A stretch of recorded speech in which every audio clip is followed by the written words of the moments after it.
Hello, welcome. I am Jasmine Gonzalez. I am the social media manager and editorial assistant here at Porchlight Book Company. And this is our last author interview of 2022, if you can believe it. So we're very excited to be here. And thank you so much for spending your afternoon with us today. Throughout the conversation, feel free to enter any questions in the chat box as we're going. We will be going through those questions as we go through the conversation. There's a long tradition in the business book world of talking about talking. How to Win Friends and Influence People by Dale Carnegie was published in 1936 and nearly a century later continues to be one of the best-selling books of all time. There's an ever-evolving fascination with understanding what conversations can do for us. But instead of thinking today about what conversations can do for us in terms of just material gains, what if we thought about what conversations can do for us to make us better people? And what if the most important conversations we have aren't with other people necessarily, but often with ourselves? Chuck Wisner's new book, The Art of Conscious Conversations, explores these ideas and gives us the tools to move through our daily interactions with greater intention. His background in music and architecture, combined with his leadership work, has instilled within Chuck a deep understanding of the complexity of systems, human dynamics, and the importance of emotional intelligence and the power of collaboration. I'm absolutely thrilled to have this conversation with you, Chuck. I'm so excited to get started. So welcome, and thank you for joining us here today. Thank you for having me. Thank you for inviting me. Yeah. I'm enjoying the podcasts and interviews I'm doing just to begin to have conversations with people about conversations. I love it. You know, no pressure having a conversation with the guy who wrote the book on conversations. This will be great. I'm really excited to dive into it. Before we get, into the meat of the book here, can you tell our audience a little bit more about who you are, how you got into this work? Sure. So I have a consulting business. So I work with leaders and teams, as well as personal coaching. I think in business world, I think of myself as a leadership advisor, and that could range everything from strategy to personal issues. And it's all designed around how we think and behave and how it shows up in conversations and relationships. I got into this because as an architect, we had an alcoholic partner who sort of started causing trouble, and we hired in some help. And the woman that came in to help us, her name was Linda Reed. She just sort of zoned in and assessed what was going on and worked with each of us individually and took us out the other end. And I was like, wow, that felt like a little magic. And I didn't know what happened. And so I did have a long tradition of interest in philosophy and Eastern religion and spirituality. And I had a long interest in psychology. And what she did was just like, wow, I need to know more. And I spent 4 years relearning and then retooling myself until I left architecture and started in a new world of leadership and conversations. Awesome. Well, I'm really excited to get into the book that you have, it's about 25 years or so compilation of all the work you've done. I think it's really great. And I would love it if we kick things off, if you want to go ahead and read part of your book to introduce folks who haven't had a chance to read it yet. Sure. So this is out of chapter 2 after I talk about stories and et cetera, and introduce the book. So being aware of our stories is a good start, but to understand the considerable role they play in conversations, we need to investigate their components. Stories break down into 3 fundamental elements: emotions, facts, and opinions. And as demonstrated in figure 1 in the previous chapter, first, incoming signals get interpreted and filtered by our fast brains. Then we perceive what's happening, and then we take action. But whatever the event, our emotions reflect our experience with the truths we hold, the facts available to us, and our opinions. Our senses, beliefs, and social constructs can deceive us, allowing us only to hear, see, and feel what aligns with our stories. When we are on autopilot, our stories keep humming along. Our emotions, facts, and opinions are jumbled together, and they become fuzzy in our minds.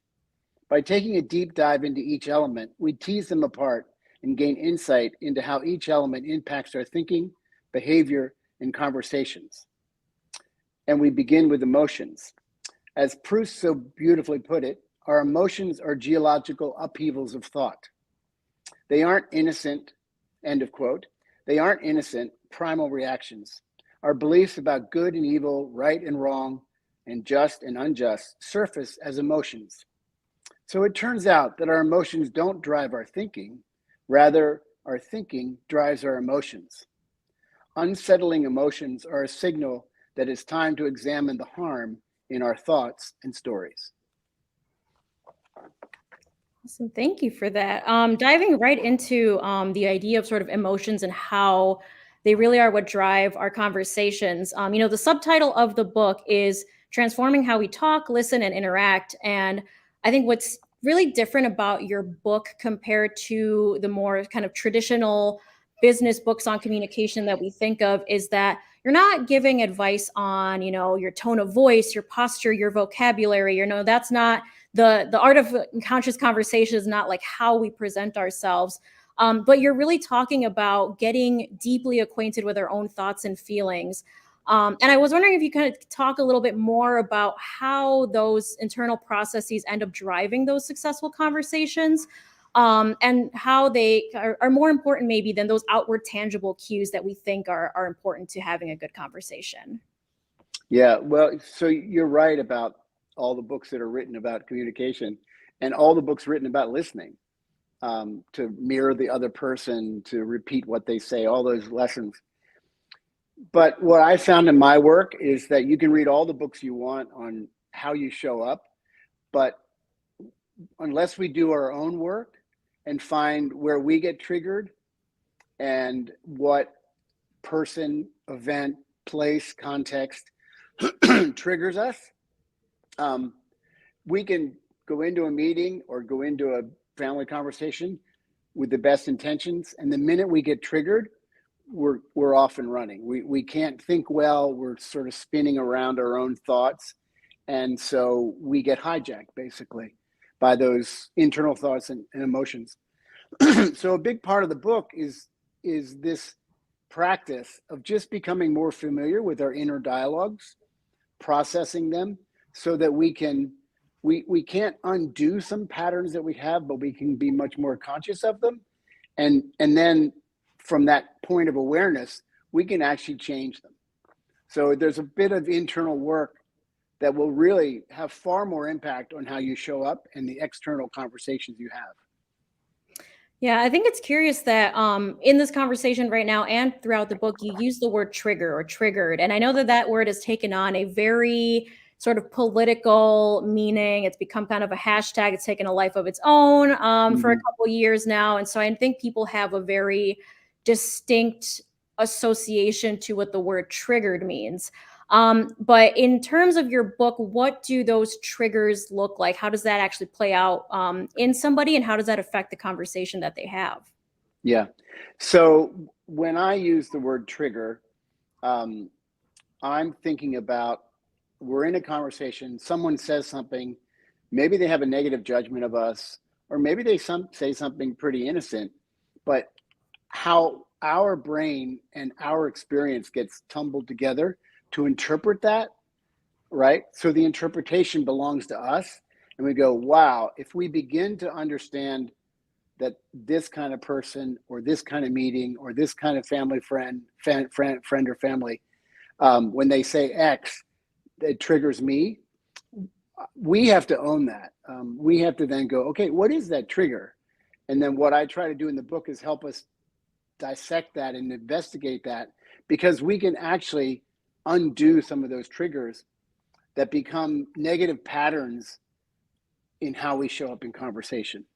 Does that answer your question? I think so. Yeah, for sure. And I think that leads into, when you talk about, you talk about the four different types of conversations, which we'll get into in a bit because that's Yep. really the crux of your book. But I think even within that, and kind of starting with that internal work that comes first, you talk about sort of the 4 questions that allow someone to reflect on a given situation when they're approaching it, which I think kind of speaks to working through some of those triggers. And I know some of those questions are, what are my desires? What are my concerns? What, power issues or issues of authority are at play? And then what rules and codes of conduct are shaping my opinions and judgments?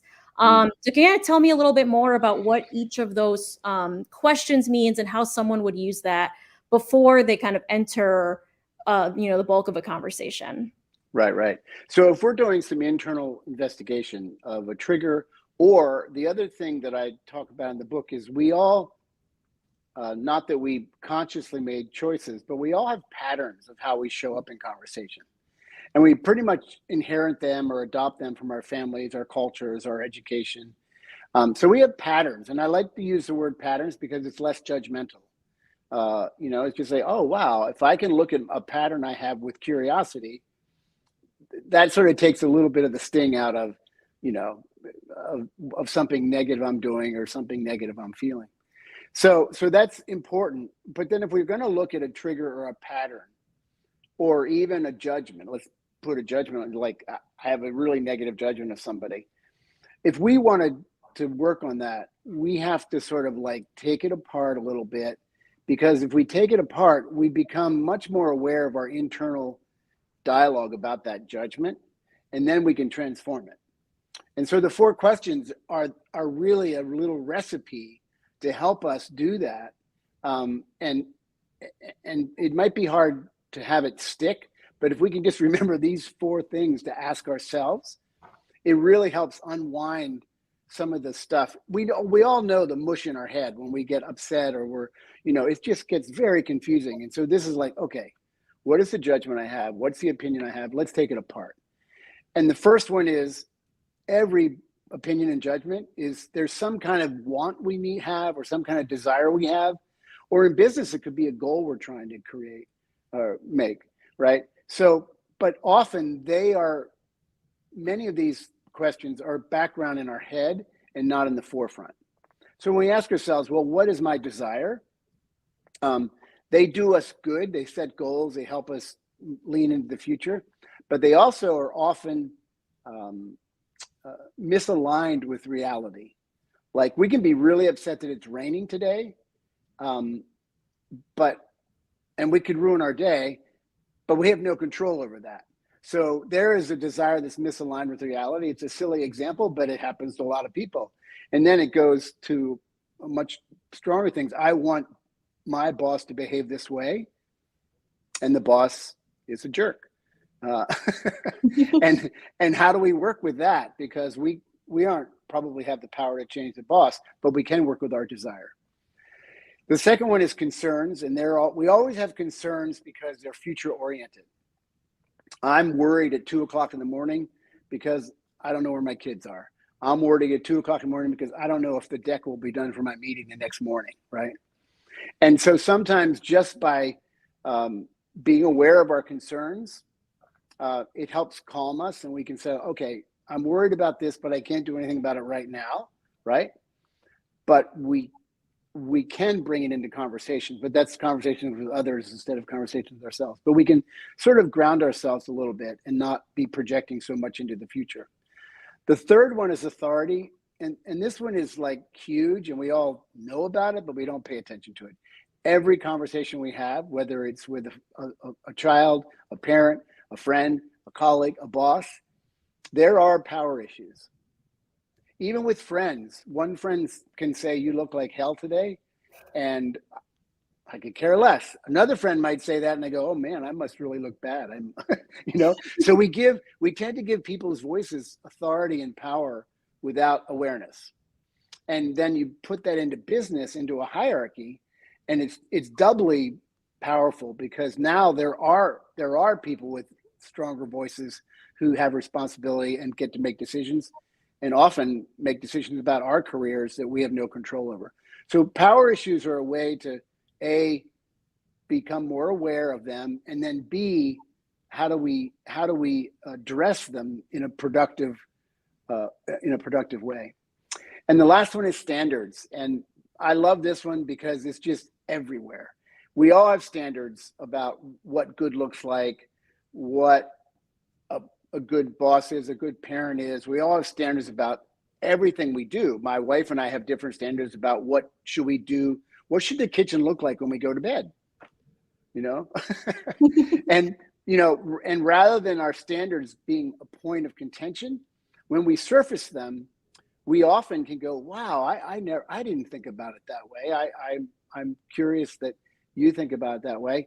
And so we can manage them, but our standards often are what throws us off kilter. Like if we tend to be a bit of a perfectionist and our standards are super high, you know, and we can't meet them or people don't help us meet them, that's going to throw us off kilter, right?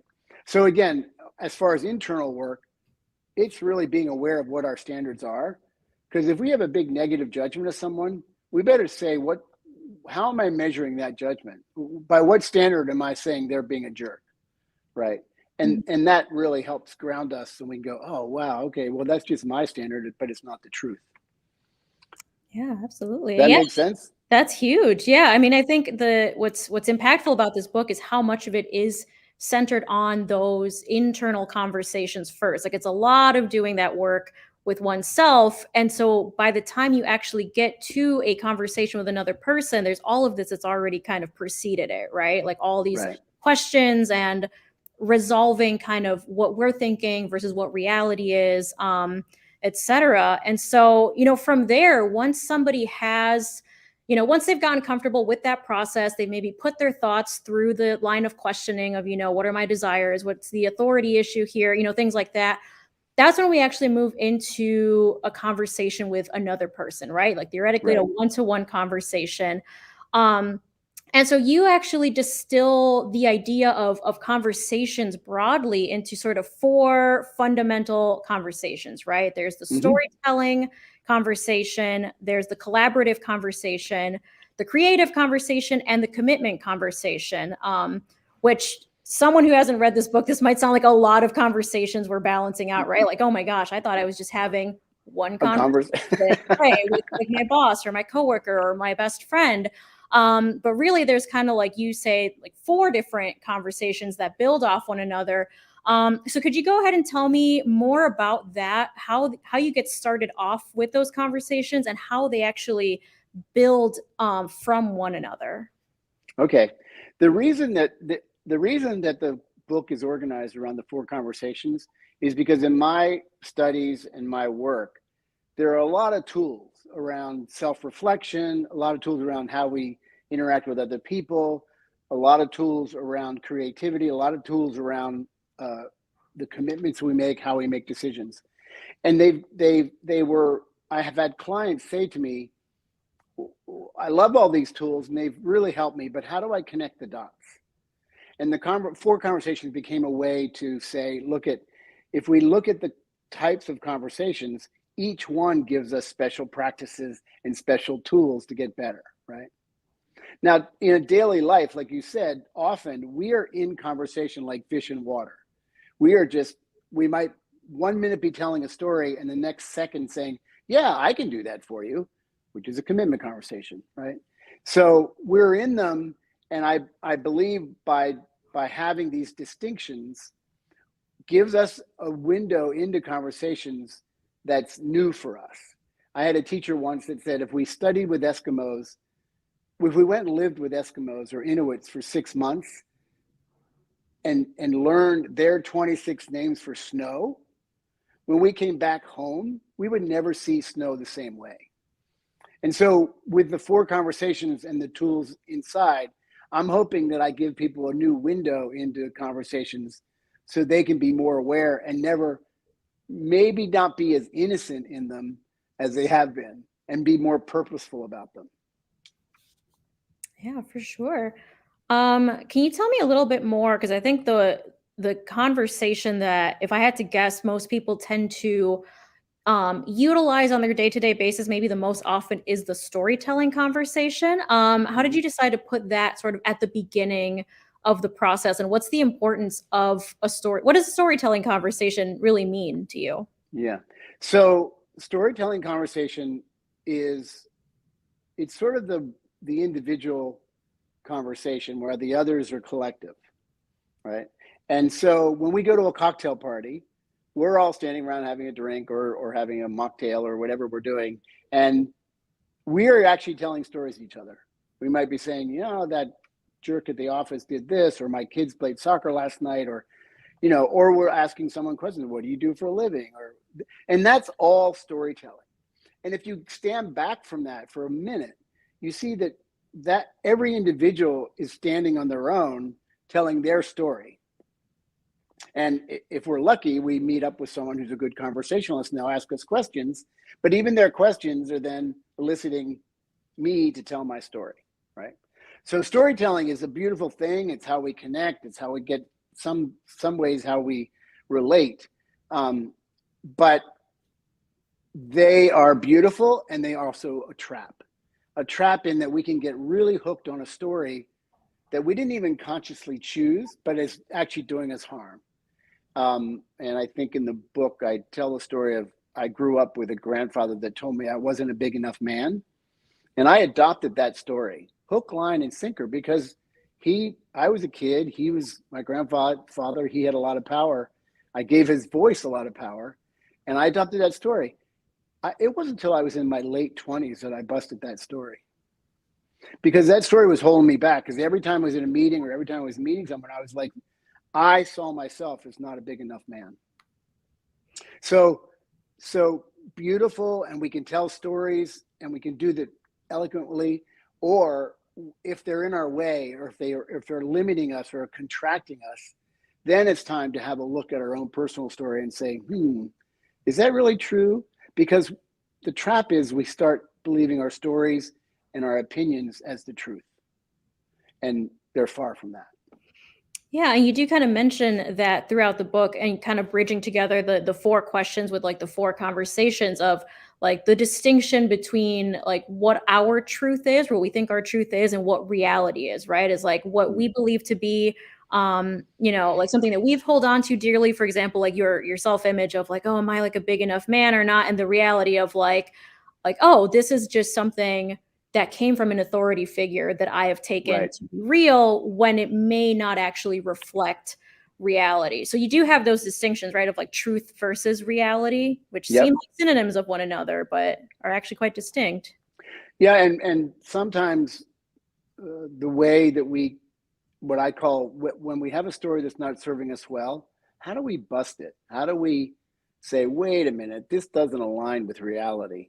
And in my case, when a teacher, actually, when I was studying the ontology of language, a teacher made me bust that story, take it apart, ask yourself these questions. And then when I started doing that, well, what are the facts? Because we have to start with facts. They're the ground, the solid ground we have in relationships, and in the world and in society. That's a whole other subject because of politics. But we have to ground ourselves in facts. And when I looked at, wait a minute, I'm 6 feet tall, I have a beautiful wife, I have 2 kids, I'm a successful architect. What does that have to do with not being a big enough man? Oh, wait a minute, I'm sort of an emotional guy. I can cry when my kids are in a concert, but what does that have to do with not being a big enough man? So it was really that investigation that allowed me to break free of that. Yeah, and that's pretty impactful. I'm sure there's plenty of people swimming around with those kinds of stories that have held them back for so long.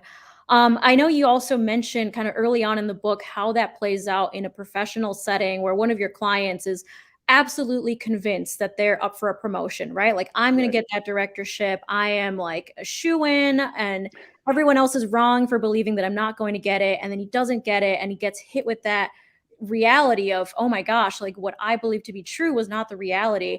Do you have any other examples of how, apart from the way this plays out in our personal lives, how does it also play out in a professional setting too? Yeah. So in work and professional settings, now we're in the context of hierarchies, right? And so there's 2 layers here. If you're a leader and you have a story that you have to be the smartest person in the room, right? Because that's how you were raised. or that's how you got rewarded, and that's how you got you to be the VP or whatever you are, right? If you carry that story totally impacts how you show up as a leader, right? Because and I've worked with many leaders that had to bust this story because they have to be the smartest one in the room, and the culture of most business hierarchies is to give the leader's voice a lot of authority, right? Those two come to clash, and the leaders. I worked with one leader who was passionate about his work, and it was in the energy industry, passionate about his work. But he would get in front of his team of 8 or 9 people and get on a whiteboard and just say, well, this is what we have to do, and this and that. And he was really passionate, but literally like red in the face. And then he would say, so what do we all think? And the room would go silent. And when I started working with them and I observed this behavior, I had to say, hey, Bob, let's talk about how you're showing up to your team, because I love your passion, but you leave no space in the conversation for your team to be safe to speak up, right? And so we had to bust his story about he had to have the answer, or he had to tell them what his answer was before he talked to them.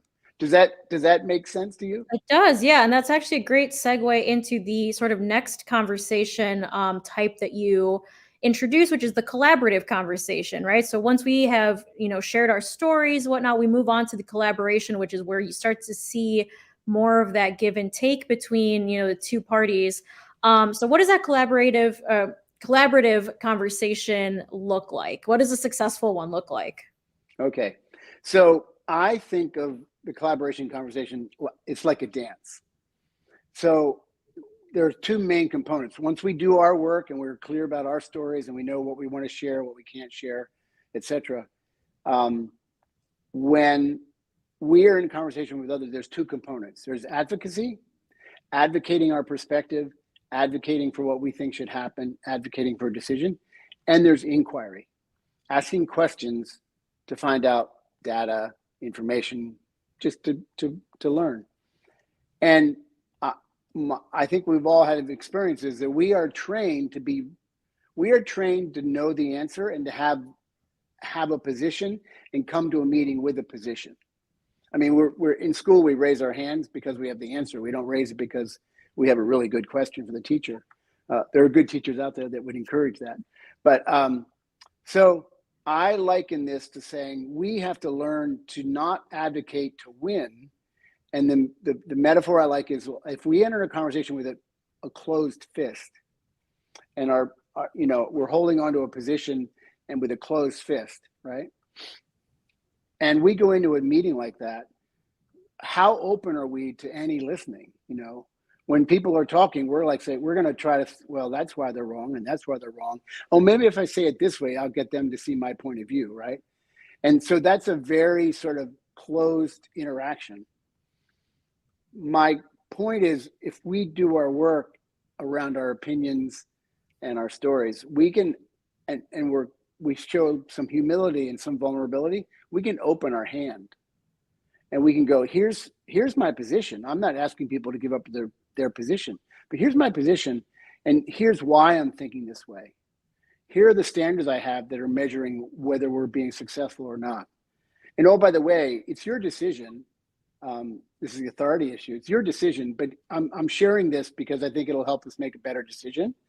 And so when we open our hand and reveal the thinking beneath our position, we're inviting other people to do the same. So instead of conversations that are doing this, we're having conversations with open hands, and there's mutual learning that happens, and that's the dance. Now, there's no good formula that says, and I call this being open advocacy and open inquiry. There's no formula to say, okay, first start with open advocacy, and often I tell my clients, then zip it up and then ask a question. But it's a dance, because if you have some open advocacy on your position, someone offers theirs, then the next thing is, okay, well, did I learn something there?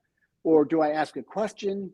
So it's like really paying attention to what is the flavor of this conversation, and how can we literally move it into learning from each other so that we get smarter together instead of getting into groupthink or getting dumb together, right? Yeah. Something that as I was reading that section of the book, I think the conversation that it made me think of that a lot of us go through throughout our career is a negotiation, right? Like end of the year negotiation, you're negotiating your salary, a raise, whatever it is you're looking for. And a lot of the advice, well-meaning as it might be, a lot of the advice out there is really coming from a closed perspective, come in, bring your number, don't sway, be ready to walk away from your job if you have to, et cetera, et cetera. It's very like, I mean, we have best-selling books by like, hostage negotiators who Right. tell us that works in the office as well. And so I'm curious about the fact that you really are advocating for humility and openness, something that I think kind of runs counter to the advice we've received. How would you have like a younger professional, if they're approaching a negotiation for the first time, how does this collaborative conversation actually help them out in that regard? Yeah. So having an open-handed advocacy doesn't mean I don't go into a negotiation for my next job or my salary without a position. Or what you do is you come and make a good case. But if I say, I deserve this next raise, I deserve this next position. But if you unpack that a little bit, it can help you make your case. Here's why, here's what I've accomplished. Here are my concerns that if I don't get more money, there's other opportunities for me. I mean, and so you can still be strong but you can also make a better case if you investigate your thinking a little bit and open it up. Now power comes into play in these kind of hierarchical situations. You might be facing a stone wall, a guy or a gal who has a reputation like they never give in, they're not going to give in, and there we come back to the dance. If you are socially aware and you perceive that, that's going to change your next move. Because I've counseled people, if you do your best case, you hit a stone wall, they aren't going to come your way, you better start thinking about what your options are, outside of the virtual four walls of whatever company you're working in, right? There's that as a possibility. The other possibility is there's other people in the organization that you could find as champions, but be aware of who's on the other side of the dance, of the conversation, because that's where the power struggles can get messy.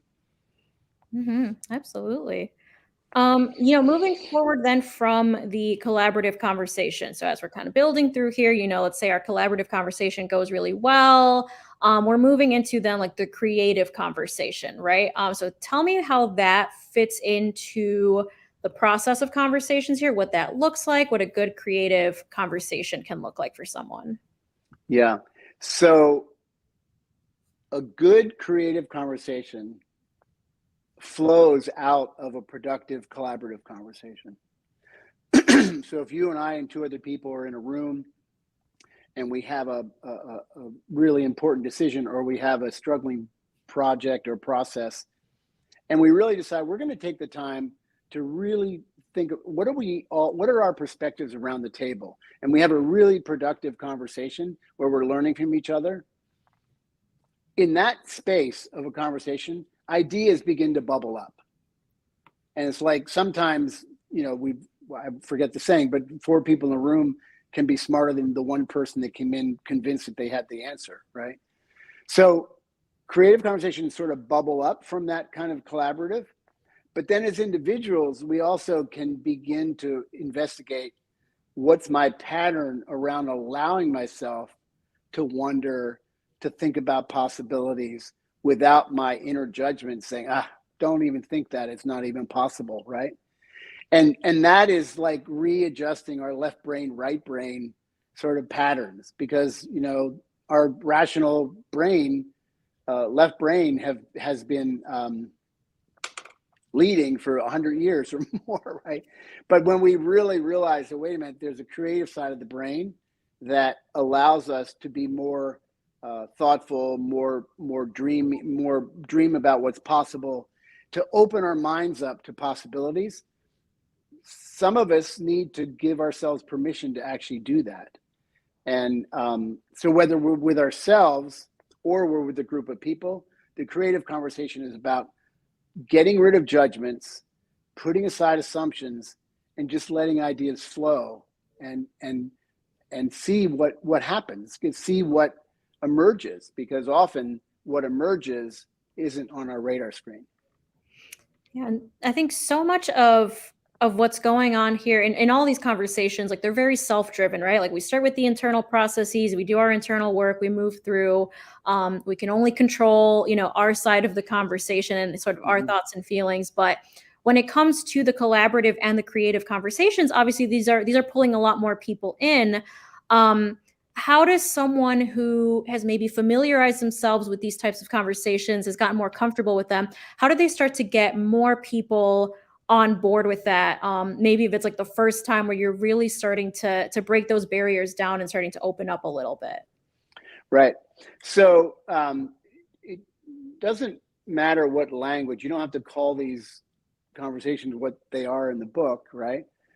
But if you start getting the feel and you start experimenting with these different conversations, whether you're a leader or whether you're with your colleagues or even in a family situation, what we can do first is, just with being aware of the conversations, is just say, hey, before we jump to a decision, and I have a name for that, before we jump to a decision, let's just go around the room and see how many different positions there are here. I really am curious about how you think about this, and I'm curious to know why you're thinking the way you're thinking. If we just take a little time to do that, we are putting some purpose into the conversation instead of it just sort of like casually just emerging, right? So we're in it, but we're not conscious of it. And so often I observe meetings, and this is another practice people could do. Go to a meeting and just listen for what conversations are taking place. And I'll guarantee you that what you'll see is there's like 2 or 3 different conversations going on at the same time, but people aren't aware. And that's why things can often feel disjointed. Right? So just sort of bringing in a purpose. So let's go around the room and see what everybody thinks. And let's get on the whiteboard and come up as many ideas as we can. No judgment, no smart aleck comments. Just let's go whiteboard. And then that leads us to the final conversation, which is a commitment conversation. Because if we go through that exercise, I'll guarantee you that your decision is going to either be better vetted or a better decision that maybe wasn't on your radar screen. So our better decisions come from purposeful conversations that allow this, what I call these 2 juicy conversations, the collaborative and the creative. And then commitment conversations, where we take action, where we decide who's doing what by when. And that's a crucially important conversation that we're in every day, but we do it in a very sloppy way.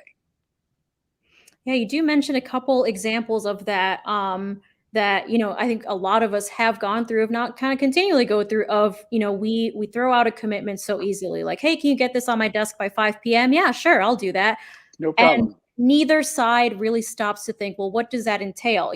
The person who's making that request, like, what are their standards? What do they need? Like all those different things, like it kind of just, that can be forgotten. But likewise, on the other side, also not clarifying, like, well, what do you need from me? Or this is what's on my plate, etc. And it's fascinating because I think these happen so regularly that we almost might not realize that there are questions waiting to be asked, right? We think that is kind of here's a question, here's a response, and that's the end of the transaction. So what is a way that people can, realize what they're asking and kind of get to a better commitment through conversation? Okay. So I'll answer that. But prior to that, I wanted to just point out that we love of the 4 conversations, we love our stories and we love the commitment conversation. We're sort of addicted to those 2. And I call that, if we are in a meeting and we're all telling stories and then someone says, okay, what are we going to do? I call that a conversational bypass, where we miss those 2 middle conversations. But when we're in a commitment conversation, to realize how what's the word I want? It's just, we're surrounded by them. Whether it's me agreeing to take out the trash, or me agreeing to pick up a friend, or a boss saying, okay, what we're going to do. We are in commitment conversations all the time. And we tend to be addicted to yes. We tend to be addicted to sure, no problem, because we want to please people. We want to be nice. We want to answer with, I can help you, right? But if we recognize these patterns, then we can slow the conversation down a little bit. And whether we're asking the request or whether we're receiving the request, we can, before we jump to yes, or before we say no, which isn't really part of our vocabulary very much, before we do that, we just say, okay, I hear your request that you want a paper done, or you want numbers done for Monday morning, but let me understand who it's for. Let me understand what format you'd like. Let me understand this. 2 or 3 or 4 minutes of questions will guarantee that your success of fulfilling that promise will be much, much higher, right? And the example I use is, someone says, hey, I need numbers for Monday morning, for the last quarter numbers or something. Sure, no problem.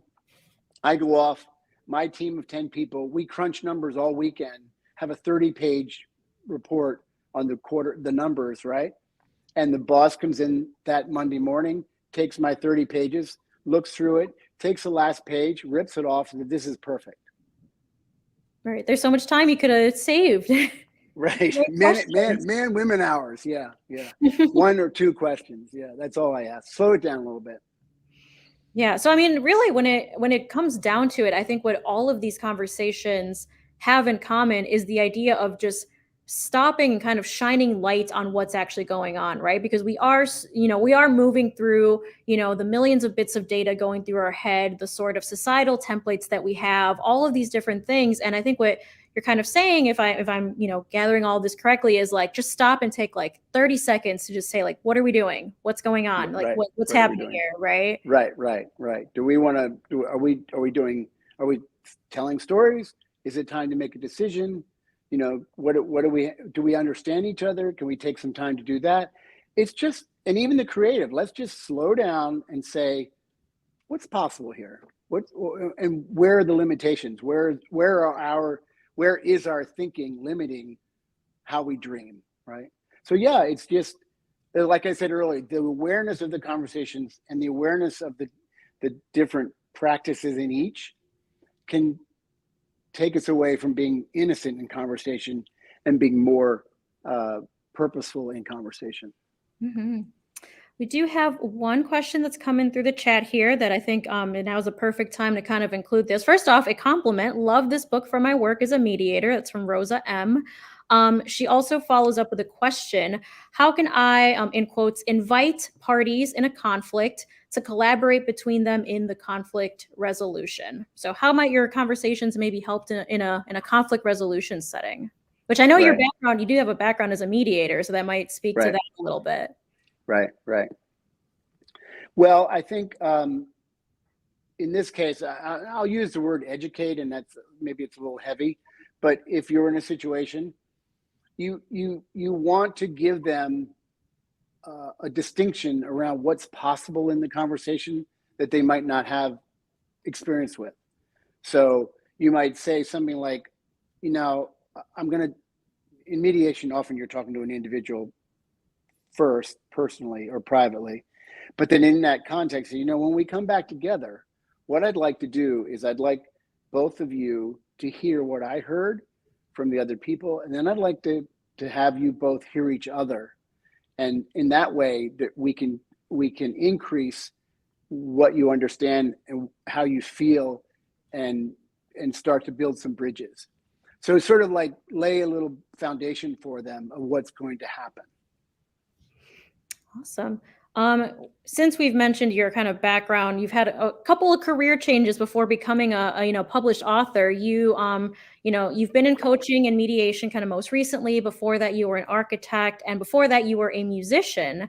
Right. And so that stood out to me because here at Porchlight, I think music is actually a really, I mean, besides books, of course, music is probably the next biggest kind of part of our culture. We have, musicians here. Our founder actually got his start selling records before he moved on to book selling. Oh, wow. And so I'm actually really curious to hear sort of how your own background in music helped influence the ideas for this book. Yeah, I think when I got interested in studying language and the power of words and the philosophy of language, I started recognizing some parallels with music. And so I was trained classically as a percussionist, and then I did everything from orchestras to big bands and and rock bands and all that. But I guess jazz is the most relevant example I can use, because when I'm playing and I'm with a bass player, piano player, whatever, an ensemble of 4 or 5 people, I can't just be there playing a solo. I can't just be there telling my story like, look how great I can do this, or look how great I can do that. I have to be on autopilot doing my thing, and then being able to absorb what's coming in, being able to absorb the bass player, and when the piano player is playing a riff and I need to back off. It's that kind of real time, really paying attention and dancing with what's right in front of you. And honestly, that's as a musician, you just sort of learn that. It takes a long time, but you learn it.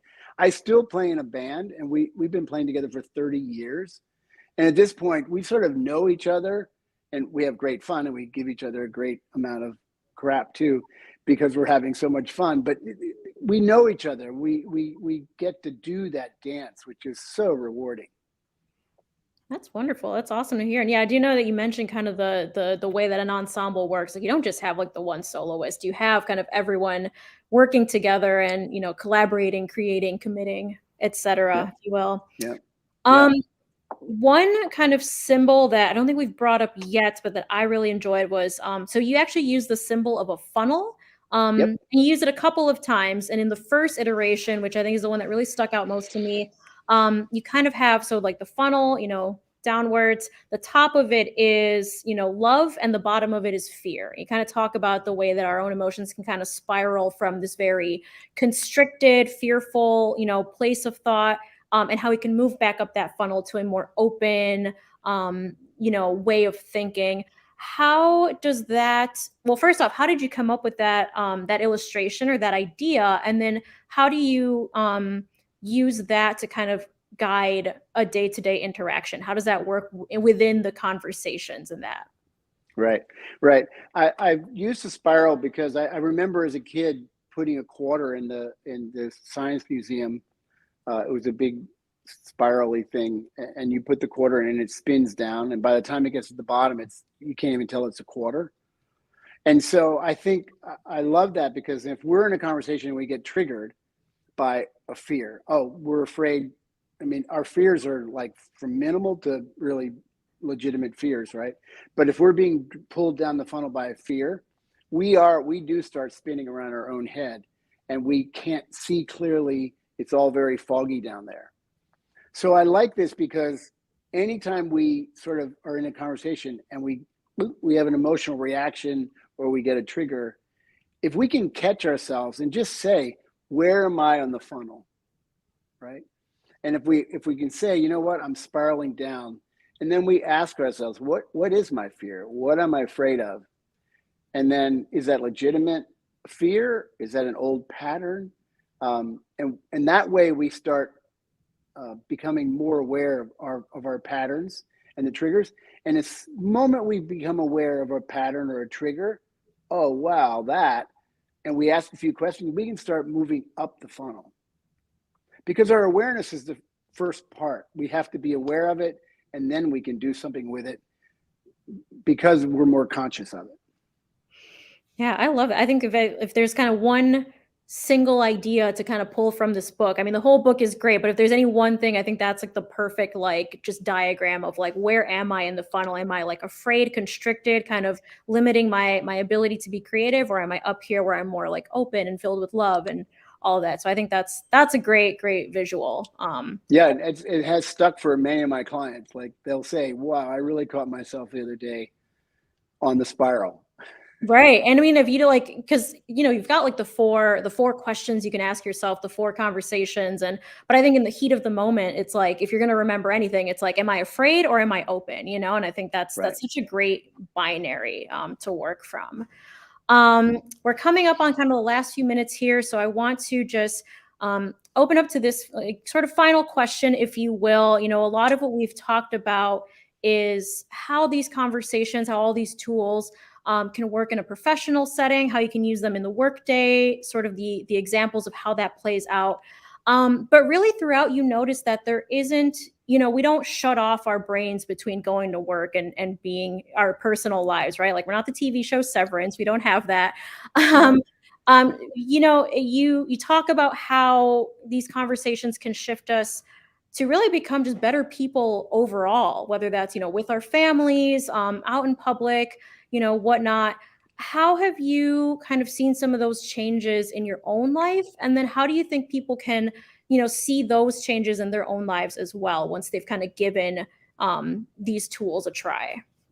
Right. So I think for me, and I've been sort of working and playing around this stuff for 25, 30 years, right? Early on, when I started studying and doing this work, for me, I was able to name patterns that I had, like impatience. My wife, I think in the book, I tell a story about me being angry because we're late for a party because my wife takes so long. Well, I realized that was me being upset. And by recognizing that impatience, I was able to say, oh, wow, my wife and I have different standards of what it means to get ready. I can get ready in 5 minutes. I can come out of the garden, wash my face, put on a new shirt, and be ready, right? Why can't she do that? Well, that was me recognizing that I was judging her by my standards, right? And so slowly over time, as we pay attention to our patterns and ourselves and how we show up in conversation, we become curious about, not judgmental, but curious about what they are, and say, okay, that one helps my life. This one doesn't serve me well. And so the ones that don't serve us, we can actually take them apart and say, you know what? I don't need that. I can actually move forward from this. So we can actually transform those kind of things once we start paying attention. And then when you do, and you experience the consequence or the positive result, that just encourages us to look again and look again and look again. It probably is a lifelong journey, because even though I've been doing this a long time, I have little patterns that are still, sneak in there, and I have to go, oh, there's that little rascal again, But I think what happens is over time, things that are big go away, and then smaller and smaller things are still there. So it's a lifelong journey of just paying attention to ourselves, being kind to ourselves, but willing to shine a light of curiosity on it. So it changes how we show up in the world. Wonderful. Thank you so much. I hope in this conversation that we've been able to cover at least the broad strokes of everything that the book talks about. Obviously, I encourage everyone to go read the book themselves and kind of gather their own insights. Are there any final thoughts, anything we didn't get to cover that you'd kind of like to leave us with before we head out of here today?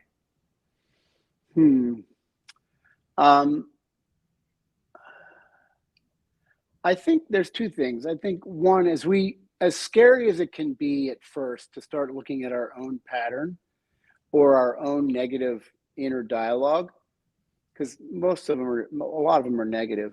As scary as that is, we can be really kind to ourselves, and rather than judgmental, we can get curious, be kind to ourselves, and realize, oh, wow, I didn't even know I was doing that, or I didn't even choose to do that, right?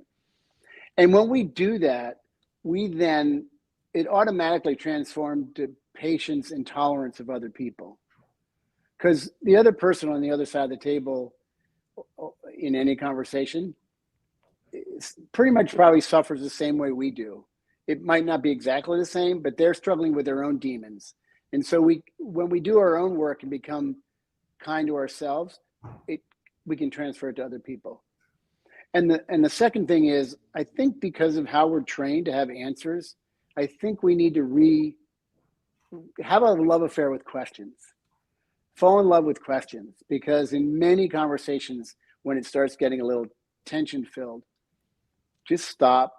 Don't feel like you have to win the argument, and just say, wow, I'd really love to know more why you think that way. And one person can stop a war, or one person can stop a battle. That's wonderful. I love that phrase, fall in love with questions. It's such a good, like, that really just boils it all down to like one solid good phrase. I'll have to like put that on a sticky note somewhere for sure. Yeah, great, great. Awesome. Well, we are coming up on our time here. Just a couple of final thoughts. Obviously, The Art of Conversations is available online. We have a link that will be going out here in the comments. It's in the description, I believe, and also on an email if you registered for this event. Feel free to grab that from your local bookstore. And Chuck, is there anywhere that people can keep in touch with you, follow you online, or anything like that? Yeah, so I'm doing the papers I'm writing and the podcast. They're on my Instagram account, Chuck_Wisner, I believe it is, because I've just been writing articles that are directly related to the book, and those are fun to read, and they're not direct quotes from the book, but they're like, how do we apply the book's materials to X, Y, and Z. My website is chuckwisner.com. And I'm on LinkedIn, so any of those places. But I would encourage, if people are interested, read a few articles and buy the book, and that'd be great for me. We'll spread the word. Awesome. Well, thank you so much for joining us, Chuck. This is, like I said, our final conversation of the year here at Porchlight, and it's been wonderful to end a series of conversations on a conversation about conversations. I can't think of a more appropriate way to do it. It's been wonderful having you here. I hope you enjoyed your time as well. And for everyone else watching, we will be signing off here, but thank you so much for joining us. Thank you for having me. Yep. Bye, everyone. Bye.